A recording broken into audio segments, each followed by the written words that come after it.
Minha fala é rápida e eu me fio muito em algumas questões que foram ditas aqui, até para apontar algumas contradições na fala, sabe? E eu faço isso com muito respeito e eu queria muito enaltecer a educação e a lisura que os dois expoentes da Escola Civil Militar fizeram.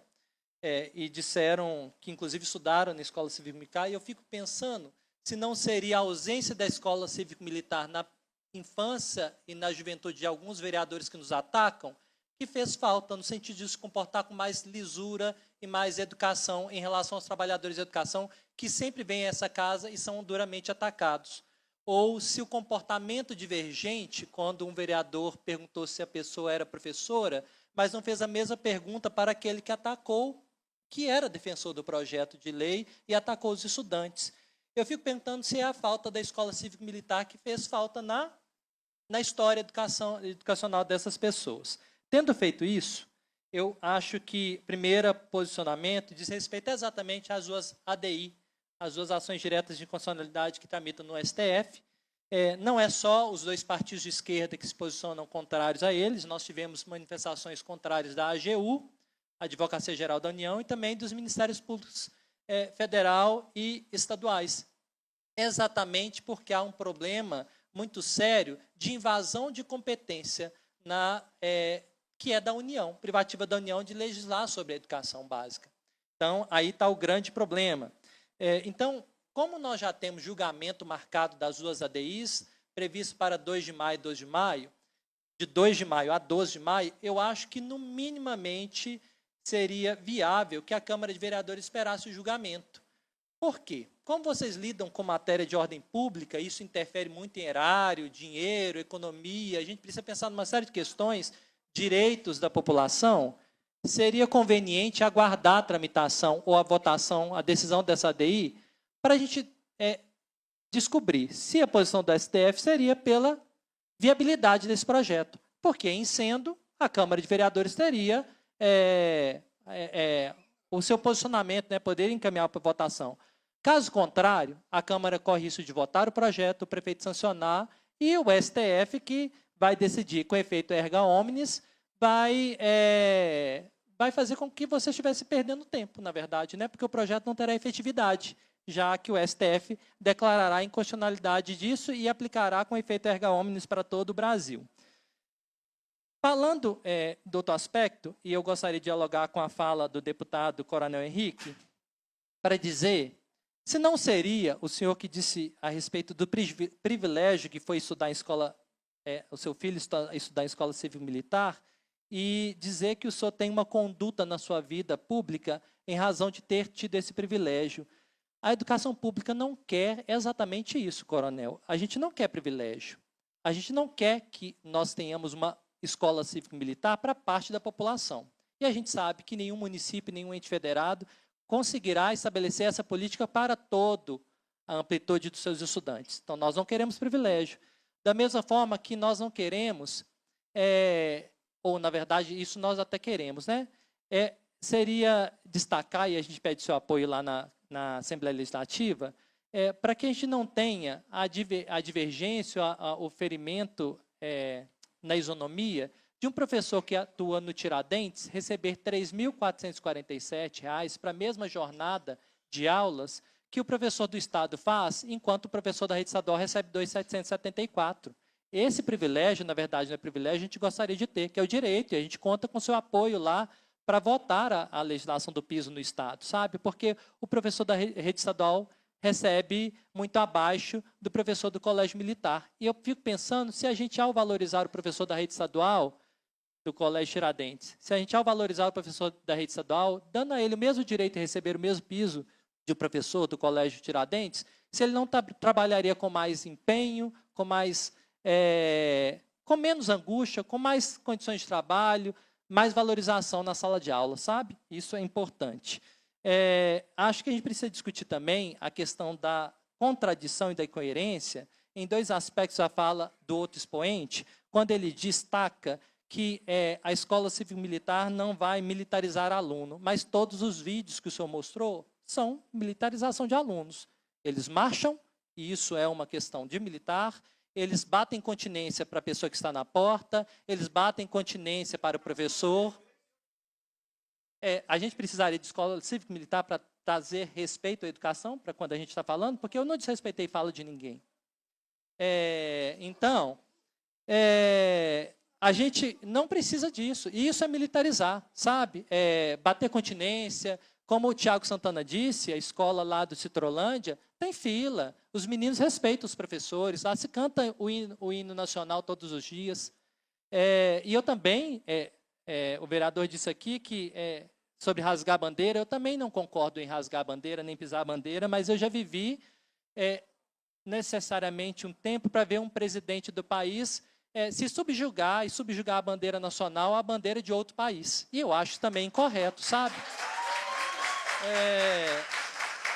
Eu queria dizer, para ir caminhando finalmente, que eu tenho certeza, Lion, que o Heron será muito exitoso em vários projetos que ele estabelece, mas não necessariamente pelo projeto em si, mas porque ele vai cumprir a palavra dele de estabelecer diálogo com os sindicatos, com os trabalhadores em educação. Ele não me deu prova do contrário, sabe? Então, acho que o êxito está, na verdade, no caminho do diálogo, ele tem conversado conosco, assim como o Léo Contador tem conversado conosco também, eu acho que esse é o caminho. Sobre números, nós vimos aqui nas apresentações que o Colégio Cívico-Militar melhorou vários números, índices, e aí eu queria pegar a fala da secretária de Educação, quando disse que o melhor IDEB, o Betim tem o melhor IDEB, inclusive maior do que o BH da região metropolitana, nós não precisamos da Escola Cívico-Militar, nós já melhoramos os nossos índices com o empenho da Secretaria de Educação e dos trabalhadores em educação nas suas escolas, nós não precisamos do empenho. Gostaria também de endossar que talvez, e aí valorizar o projeto feito pela Guarda Municipal, que talvez isso assim a gente aceitaria e toparia discutir, sabe? Porque um dado que não foi apresentado nessa exposição é que a aba 1000, a associação, sendo uma OSC, recebeu, em 5 anos, mais de 11 milhões de reais. E quando nós temos uma organização social trabalhando com a administração pública, essa organização social ela se vê imune ou isenta de respeitar várias legislações. Ela não precisa fazer licitação, por exemplo. Ela não precisa respeitar o nepotismo, por exemplo.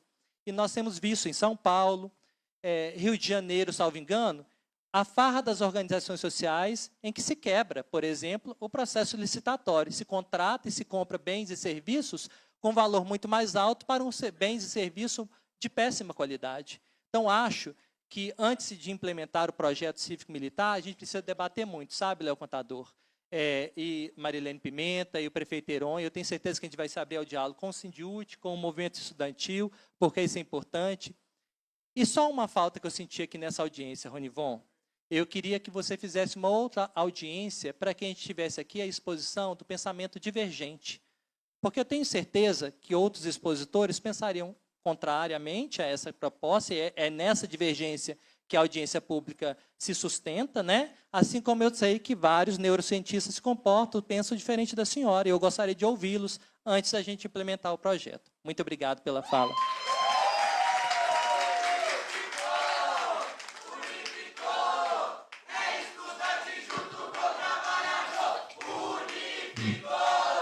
Pela ordem. Nós vamos ouvir nesse momento, só quero pedir mais um momento de silêncio, só para nós, estamos caminhando para o fim. Vamos ouvir o deputado Coronel Henrique. Prezado professor Luiz Fernando Pereira. Oliveira, de Souza Oliveira. Prezado professor Luiz Fernando Pereira. Eu quero inicialmente compartilhar com o senhor e agradecer, porque o momento do contraditório é um momento muito rico. Eu confesso para o senhor que desde 2018, quando eu dialogo sobre esse tema, nós aprendemos muito mais no contraditório do que nas concordâncias. Então, eu quero enaltecer inicialmente a fala do senhor, mas eu vou me posicionar de forma muito objetiva em alguns aspectos que eu considero fundamentais. O senhor primeiro fez a observação a respeito das ADINs que estão no STF, e logo após a audiência pública que eu participei, o próprio ministro Gilmar Mendes cassou uma liminar do TJ de São Paulo, dando ordem que o Estado de São Paulo estivesse livre para implantar o seu modelo. E disse que só após o julgamento do mérito, e nós sabemos que está previsto para maio, mas nós não sabemos se será dada a decisão definitiva. Então, nesse gesto do ministro Gilmar Mendes, quando ele cassou a liminar e disse que só o STF teria essa prerrogativa, eu faço esse contraponto aqui à secretária municipal de Educação, porque tem essa orientação do próprio STF, que os entes federativos, sejam eles estaduais e municipais, estão livres para fazer a sua implantação. Então, eu gostaria de falar isso para esclarecimento. Um outro que foge um pouco do tema, mas eu sempre tive muita vontade de externar, e eu vi na imprensa diversas vezes, e eu vi que o senhor fez esse relato, em que o ex-presidente da República ele se humilhou e se curvou a outra bandeira sem ser a bandeira brasileira. E para fins de esclarecimento, e ninguém é obrigado a saber disso, nós militares temos no gesto da continência um cumprimento e um sinal de respeito.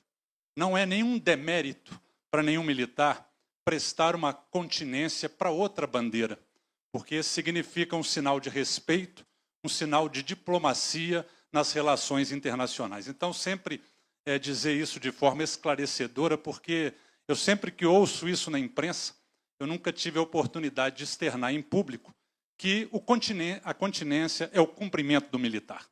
Nós temos nesse gesto, um gesto oriundo, não sei se as pessoas sabem, esse gesto é oriundo dos antigos cavaleiros que quando iam se combater e usavam aquelas armaduras, um levantava para poder cumprimentar o outro. Então esse gesto é um gesto de cumprimento que hoje ele substitui o bom dia. Então quando nós vemos ali naquele gesto de uma criança entrando na escola e prestando uma continência, aquilo ali ele está falando bom dia. Assim como nós temos o gesto dos escoteiros. Os escoteiros que são consagrados aí em todo mundo, que também tem o seu gesto, que é um gesto de saudação. Então eu gostaria de fazer referência sobre essa questão do cumprimento relativo à continência, que não é um gesto de militarização, é um gestual típico desses ambientes. Professor, com relação ao privilégio, talvez eu tenha sido muito enfático nessa palavra, e talvez eu também considero um ponto que o senhor disse muito importante. Gostaria eu, e esse, para não dizer seria um objetivo de vida, mas que está no campo dos sonhos, que nós tivéssemos essa capacidade de oferecer essa oportunidade para todas as crianças. Para todas as crianças. Mas, infelizmente, isso não é possível, até pela quantidade que nós temos de militares aposentados na nossa sociedade. Mas eu vejo, muitas vezes me chama a atenção, que o ataque do modelo é justamente dizer que o modelo é tão bom que ele deveria ser oferecido para todos.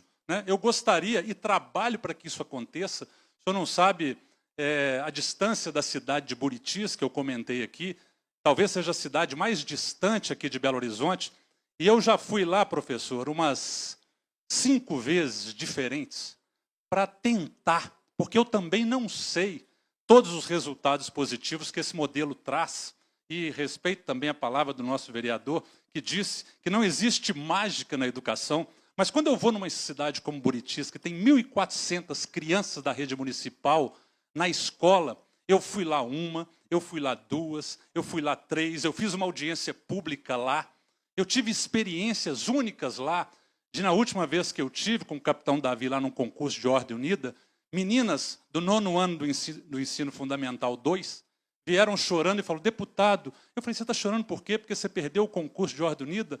Ela falou, não, eu estou com medalha de ouro, mas eu estou chorando porque eu vou sair dessa escola, que no ensino médio da cidade não tem escola cívico-militar. Fala para o governador colocar uma escola estadual aqui no ensino médio, porque eu não sei o que vai ser de nós quando nós sairmos dessa escola. E lá eu converso com os pessoal da segurança pública, com um funcionário lá da Secretaria de Obras, professor, ele me traz relatos que eu não sabia. A cidade passou a economizar tinta, porque diminuíram as pichações. A cidade passou a diminuir o dano ao patrimônio, são menos árvores quebradas. Aí eu falo, será que isso está relacionado com as escolas cívico-militares? Eu vejo que o senhor, quando fez esse questionamento, né, da serenidade para o debate e para entender que jamais o confronto ideológico será a solução para isso, eu acredito e faço esse relato aqui para todos os presentes, que isso é um legado de vida que eu pretendo na política. E quando eu disse privilégio, é porque eu me senti um privilegiado de ter isso para o meu filho. E eu quero oferecer isso, através da minha ação parlamentar, para o maior número de famílias que eu conseguir. Respeito contraditório, eu acredito que nós só vamos evoluir com a participação de pessoas que vão oferecer para a gente as janelas de oportunidade para que isso possa se ampliar com serenidade, com qualidade e sem se preocupar com a qualidade que vai estar faltando naqueles que estiverem fora do programa. Concordo com o senhor quando disse da valorização salarial, concordo com o senhor que eu, quando cheguei no Estado, descobri que os 30 colégios Tiradentes têm um salário diferenciado, a reivindicação do senhor de todos os professores é justa, mas eu disse também que se eu não consigo, se eu não sou executivo, se eu não tenho orçamento na mão, se eu não consigo dar dignidade para o professor salarialmente, eu quero dar dignidade para ele em sala de aula com um programa de gestão escolar que vai resgatar o respeito ao professor dentro da sala de aula. Era isso. Muito obrigado, senhor presidente. Obrigado.